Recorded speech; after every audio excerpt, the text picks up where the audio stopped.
Pull your fucking weight. Right. And I agree with you 100%. Johnny, how do you feel about that as an ass kisser? Well, I'm not an ass kisser. No, I think he was going for brown noser is what he was saying. Well, see, there's levels to that. That was one. good. Yeah, there's levels to that one. But no, dude, I fully agree. I think that like Stan just said, people get in this pattern of like cowing down to the that's the club owner. Oh, that's the big guy in the scene. Oh, I gotta be nice, and I think if people are being nice, that's cool. As long as it ain't fake, be yourself. And if somebody doesn't like it, well, fuck off. I must be doing something right. And you don't have to be like a dick. You don't have to be aggressive. You're just being frank. I think you guys, you guys are all nice guys in real life, but it's like fuck what you think. Right. You know what I mean? Well, it's not that I give club managers attitude or anything like that. It's just I'm just not going to kiss your ass. Correct. Right. And I don't disagree. I'll with be that. 100% professional and respectful to you, but I'm not going to kiss your ass. You need to respect me as much as you want me to respect you. It's my fucking audience that's going to come see me. So if you want them to show up, book me. If you don't want my audience to show up, piss off. That's literally what we're preaching right now to the talent is, without you, there's no one in the goddamn place. Well, let's stop letting them beat you down. Let's put it this way: I can't get booked a club gig in the Tampa market for whatever reason. For whatever reason, because of that. Well, I will just say for whatever reason. But I get booked in clubs in New York City without a problem. If I'm going up to New York, I'm going to be in from this date to this date. Next thing I know, I have a full schedule of shows. That's awesome. So New York. So you've gone to New York, obviously. A lot, yeah. So. For paid gigs? Yeah. How do you get those from here? Well, I network. So, while most comedians just have that cluster of other comedian friends, I have friends of all walks of life, and I branch out. I reach out to people. And what's your means of networking? So, well, I mean, social media, but a lot of it's word of mouth. A lot of it's, we all have social media, well, but everyone's bad at networking. So, like, when you say networking, like, do you hunt people down, or are you just constantly browsing? I'm just constantly putting myself out there. I have a good group of friends in New York. I mean, I still have family that I'm from there.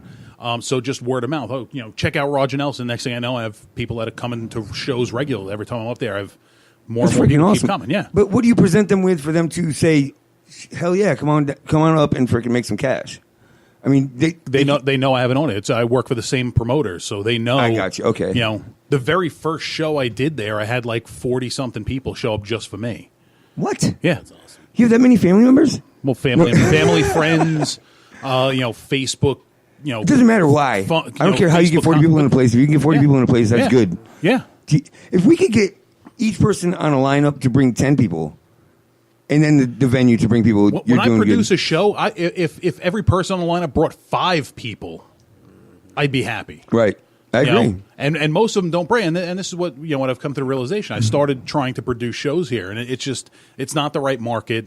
The people don't like coming to comedy shows in Tampa for whatever reason. When you have a big name coming to any of the major clubs, they're giving tickets away still. Right. Unless it's like Louis C.K., those tickets sold out. But most shows there, they're giving tickets away. Right. Maybe not for every single one, but if a comedian's doing a 5-show run, they're giving away tickets for some of those shows. So people just don't come out to see comedy in Tampa. So if I'm producing a show where I'm charging a ticket price, nobody's going to come see a local comic who they could see tomorrow night at the open mic down the road. Right. So that's really tough. But we got to say, see, and that's correct. But what they need to know is the difference between what they're going to see at an open mic and the material they're going to see on stage, because it's two different things. But that's something to somebody coming in to watch comedy. They don't know the difference. They know comedian comes up and I get that. They don't know the technical process. We need to figure out a way to make them understand that's practice. That's like going to a football practice as opposed to a football game. But if they're not even coming to the shows where you have national touring acts and people you've heard of, when Gilbert Gottfried comes to town and they're giving tickets away for free. They are? I believe I've gotten emails, yeah. Really? You have? You're in the circle. No, I'm not in the circle. I'm on their fucking mailing list. I get the same email every That's right, asshole. I get them too. So are we. I got a 10-pack. Brandy and I are too, yeah. I don't remember. I remember seeing Gilbert. I don't know what club it was. I saw Godfrey, he was the inside comedian. No. I'm He talking about usually Gilbert rotates Gottfried, the little Jew. Yeah. With the raisin face. Yeah. Thanks for keeping up, bro. You ever hear him talk not in the... I have. No, he's actually talks like a real human being. It's freaky. Yeah. He was such a frail old man, and that was like 12 years ago. Yep, and he talks very very soft spoken guy. But once the microphone's on, he Yeah. goes. But you know what? That's cool. That you don't. you'll never know if he ever calls you. You'll never know. Yeah.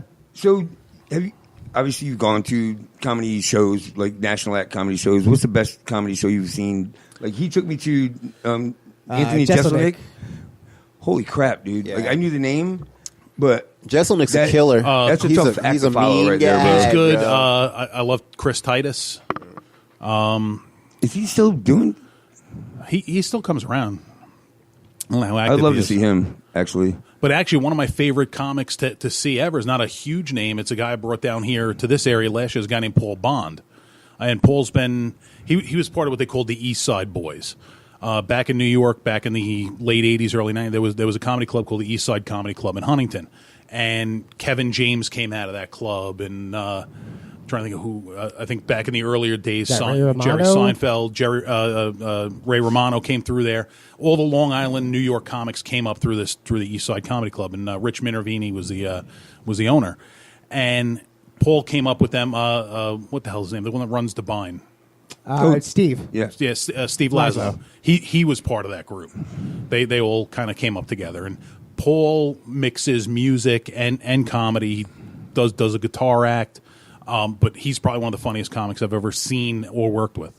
And it's those unnoticed diamonds in the rough that we. Yeah. Well, what's funny is unnoticed. Like you probably don't know who the hell he is. But he was Jim Brewer's opening act and guitarist when Jim was doing the whole heavy metal thing. Wow. Yeah, he toured with Jim Brewer. He played on Jim Brewer's album. Jim Brewer did a thing for Metallica's Icon on MTV. Mm-hmm. Paul was out there playing guitar. So awesome. it's he's an unknown but still well known. I mean, when he does shows in New York, they fucking sell out. John Mins is in the chat. He says Titus, hell yes. Yeah, he was part of Open Mic Live in the very, very beginning of this. Okay. Oh, he'll be back in a few weeks. He's coming back in to sit in a few weeks. How do you feel about that, Mike? I just hope we don't get swatted. You're such a douche. Anyway, That'd be so fun. I love you, John. You're kidding, right? You're right and wrong. It's a fun story to tell. It's not fun when you walk outside and they're pointing them. And shit it's your at you. house. Yeah. Wow. Yeah, it's happened. I may know a thing or two about that. Me too. Swatting someone or being swatted? Being swatted. 6 of one, half dozen the other. It Someone called me. was Someone called me. him. No, You white guys are crazy. All I was right? out of town when that shit went down. I don't know what the fuck you're talking about. But you pinged us. And on advice from counsel, I would invoke my Fifth Amendment right and respectfully decline to answer. So, having done shows in New York and all that, who have you done shows with? Have you done shows with big names that people would recognize? Not really huge names or anybody that's like, oh my God, you did a show with him. Like I said, the Preston Lacey thing, we did a Big Beautiful Man tour, and then we brought it down here to Florida. It was all fat comedians, which... I keep telling them that, John. So, okay, no one famous. What's the biggest crowd you played in front of up there? Just a show at Broadway Comedy Club, which is a fairly big club. And just... The thing about New York City clubs is they're going to fill out no matter who's playing. Because you get tourists come in. I once did in the small room at Broadway, the upstairs room. I did a show in front of a bunch of Scandinavian tourists who did not speak a word of English. So did you have to learn Scandinavian to do it? No, but it was weird because, all right, here you go to an open mic or a show here, and the room's half empty half full at best. This was a full room. It was a full house. When people didn't understand what you were saying. And they didn't understand Did they anything. laugh? No, So you were like an 'cause they- audible. You were an audible mime. They would laugh if they were like the 2 or 3 English speaking people. They would laugh, and then everybody would go, "Huh?" Like I guess out of courtesy. But what was really funny about that is a comedian went by the name Muffy. I think her name's Laura Steele. Or actually, she got married, so her last name's different. But she went by the name Muffy. She came out and did a 5-minute bit on a yeast infection, and it was the most disgustingly awful, beautiful, fucking hilarious thing. It was everything you could hope it to be, cottage cheese included. And it was the most horrific thing. But she did this bit in front of these people who couldn't be grossed out because they didn't know what the fuck was going on. And I'm sitting in the back of the room laughing my ass off like a fucking moron. And they're all like, "What's so funny?" And it's like, it's got cottage cheese, and her husband licked it, and it was How do you end up? It was on as bad. How do you end up on a show like that? I mean, where the audience is in New York City, man. Anything's possible in New York. There always has been and always will be. But they don't warn you before you go on there that listen, your whole audience is going to be No, it's people that don't understand a fucking word. all those clubs will have guys walking up and down Times Square just selling tickets, and a lot of them are kind of scammy. They're like, "Oh yeah, they'll say whatever generic big name blow shit comic. up, Oh yeah. these comics will be there tonight, and they get there and it's all a bunch of Right. of locals, and that's how they fill the rooms out because you have the tourist traffic. The Orlando comedy scene is fairly strong because they have the tourists, families, or couples, singles. They don't have theme park tickets that night, so what are they going to do? Right. We can go out to a comedy club. We don't have that here in Tampa. We don't have much of it. And it's a matter of trying to reach those people and reach people who want to see comedy. That's what we're lacking. But up there's a lot more sidewalk traffic. And that's another thing. I'm a huge fan of barking. Like, if I go do a New York City show, I am there early. I am on the sidewalk. I am barking people. I'll just stand out and bullshit with anybody, which is weird because I usually hate talking to people. Right. But I'll go out and bark and try and get people into the club. And you know what? I've seen John Jacobs do that. Well, Effectively. Not effectively, too, but effectively. most of the it's like you're at about 20% Right. success rate. But when he went to L.A., that's what he learned. That's a lot of comics up and coming.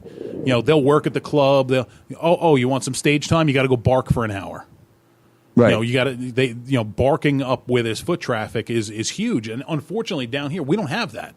The only club really that would have any foot traffic is Improv. True, yeah. I've done the open mic at Pokey's, and I'll sit outside and bark people in at Pokey's, and I've gotten people to come in. Right. They usually come in and then shortly leave, but They come in. They were scared of you. I thought it was a bad. I barked at this group of college kids come walking by. I'm like, oh yeah, free comedy show. And I'm talking to them for a few minutes. They all went in, and immediately they all left. I'm like, what happened? I didn't realize they were all underage. So I don't care. An audience is an audience. That's what he told me when he got arrested. Problem. I didn't know they were underage. But I've seen actually. I can't remember the name of the place, but was it Tim C and or John? Yeah, Tim C and Elijah are doing a show now at a place. Oh, somewhere in Ybor, right? Yeah. Dude, that was the most successful barking I've seen. But they were in like suits and shit. Like I don't know, like they went professional, but they were outside pulling people in.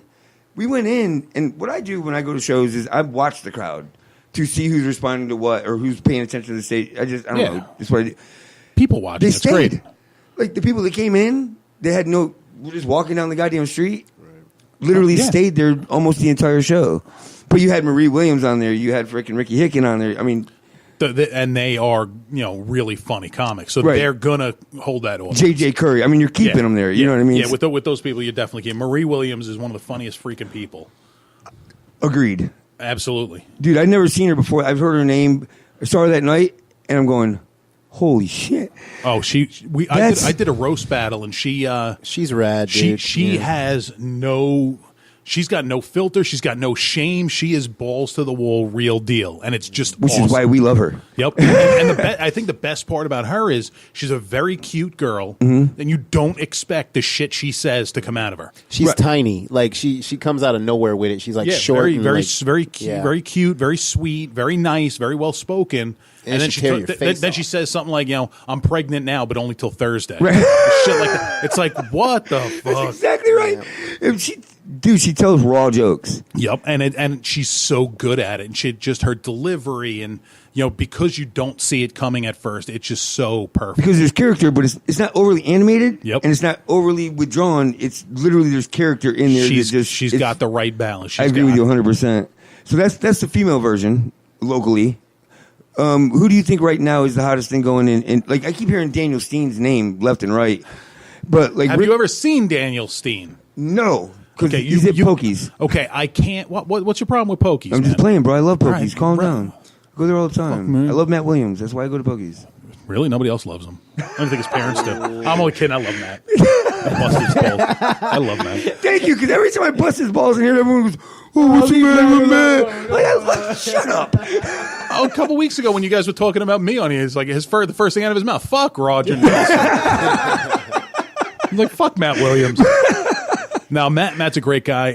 As far as who the funniest and most potential, Your favorite? I mean, I don't like playing favorites. Okay. Because they're comedians have strengths and weaknesses, things I like and things I don't like. But you still have Ricky Hicken has actually seeing Ricky Hicken develop. insane, right? Kyle Neely. freaking love Kyle Neely. I remember, when he first, moved down here, he started coming to my open